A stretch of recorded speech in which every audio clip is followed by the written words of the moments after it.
Hello everyone, welcome to science and mathematics world. I am Kaushalendra Khare और आज की इस वीडियो में हम देखेंगे चैप्टर 9 हेरिडिटी एंड एवोल्यूशन की इंडेक्स क्वेश्चंस को, जो कि पेज नंबर 158 पर है। तो चलिए शुरू करते हैं। इस पहले क्वेश्चन में लिखा है कि why are human beings look so different from each other in terms of size, colour and looks said to being belong to the same species। ये क्वेश्चन बहुत ही अच्छा है और इम्पोर्टेंट है, क्योंकि ये हमारी जीवन के बारे में बताता है हमें कि जो ह्यूमन बीइंग्स होते हैं वो एक दूसरे से बिल्कुल अलग अलग क्यों दिखते हैं। आपने देखा होगा दो ह्यूमन बीइंग्स कभी दो मतलब इंसान कभी एक जैसे दिखते ही नहीं है। उनके उनके वो लेकिन एक ही स्पीसीज से बिलोंग करते हैं। वो सबके सब ह्यूमन बीइंग हैं, लेकिन अलग क्यों हैं? उनका फेस देख लो तो भी अलग, साइज देख लो तो भी अलग, कलर अलग, लुक अलग, सब कुछ अलग अलग, बोली अलग, भाषा अलग, और उनका बोलने का तरीका अलग। सब कुछ इतना अलग क्यों होता है? ये क्वेश्चन है। तो इसका आंसर आज हम देखेंगे इसमें। तो इसका आंसर है कि species is a group of organism that are capable of inter interbreeding to produce a fertile offsprings।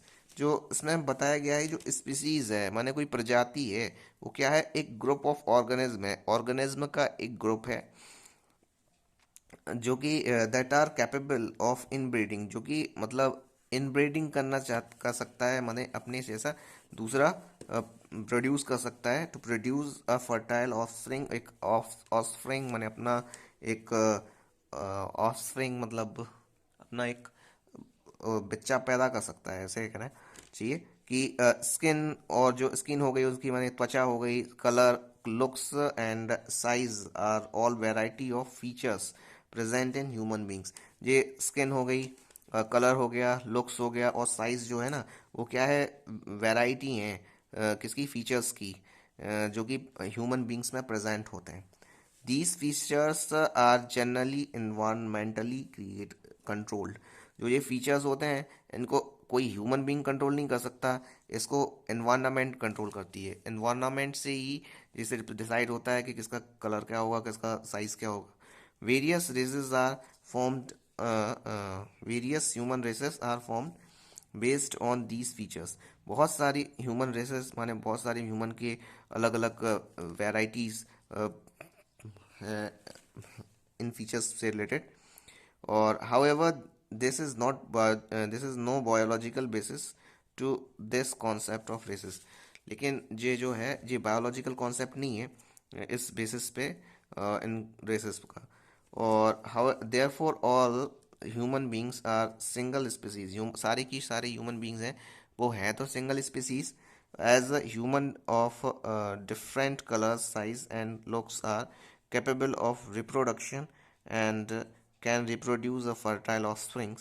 और सारे के सारे जो ह्यूमन बींग्स हैं वो एक सिंगल स्पीसीज से रिलेटेड करते हैं। और अलग अलग जो ह्यूमन होते हैं वो अलग अलग साइज़ के हैं, अलग अलग कलर्स के हैं। वो कैपेबल हैं रिप्रोडक्शन करने के लिए, और अलग अलग प्रकार के अपने फर्टाइल ऑफस्प्रिंग्स माने फर्टाइल जो हैं अपने वंशज हैं वो पैदा कर सकते हैं। ये था हमारा पहला क्वेश्चन।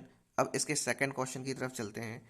इस सेकंड क्वेश्चन में लिखा हुआ है, in evolutionary terms can we say which among bacteria, spider, fish and chimpanzees have a better body design, why और वाई नॉट।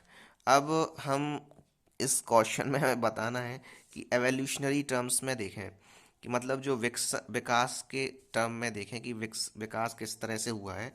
और उसमें जो एक बैक्टीरिया है, स्पाइडर्स हो गए माने मकड़ी हो गई, और फिश मछली, और चैम्पैंजीज माने जो वनमानुष वगैरह होते हैं, उनके में किसका जो बॉडी डिज़ाइन है वो बेटर बॉडी डिज़ाइन है, और ऐसा क्यों है और ऐसा क्यों नहीं है।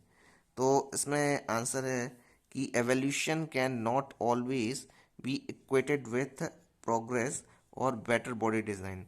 तो मतलब जो एवोल्यूशन होता है उसे हम इस तरह से नहीं कह सकते हमेशा कि उसको उस तरह से इक्वल नहीं मान सकते कि किस तरह से उसकी प्रोग्रेस हुई है और किसका बॉडी डिज़ाइन बेटर है। Evolution simply create more complex body design evolution माने जो विकास होता है उससे और भी सिंपली क्रिएट्स मतलब क्या होता है, मोर कॉम्प्लेक्स बॉडी डिज़ाइन, आगे चल के एक more complex body design create करता है. However this does not mean that the simple body design are inefficient.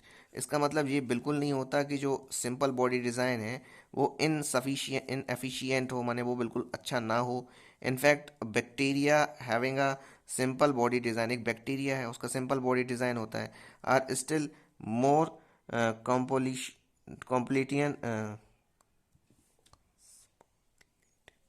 Composition of organism formed on earth. जो बैक्टीरिया है जिसका बिल्कुल सिंपल सा डिज़ाइन है वो भी एक अच्छा सा ऑर्गेनिज्म है जो कि अर्थ पे पाया जाता है. They can survive hot springs, वो गर्म पानी में वगैरह भी सर्वाइव कर सकते हैं, डीप सी में भी सर्वाइव कर सकते हैं, and even the freezing environment में भी सर्वाइव कर सकते हैं. Therefore, bacteria, spider, fish and chimpanzees are all different branches of evolution. ये जो अलग अलग जो दिए गए हैं, बैक्टीरिया हो गए, चैम्पेंजीज हो गए, वो सब के सब अलग अलग ब्रांचेस हैं एवोल्यूशन की. और ये नहीं कह सकते कि कौन का जो बॉडी डिज़ाइन है वो ज़्यादा सही है, कौन का नहीं है. तो ये थे हमारे क्वेश्चंस, जो कि दो ही क्वेश्चंस थे इस 158 पेज पे. आई होप आपको समझ में आ गए होंगे. और भी चैप्टर के क्वेश्चंस देखने के लिए हमारे चैनल को सब्सक्राइब कर लें और इसे अपने दोस्तों के साथ भी शेयर करें जिससे उन्हें भी इसका फ़ायदा मिल सके. मिलते हैं अगले वीडियो में. Good bye. जय श्री राम.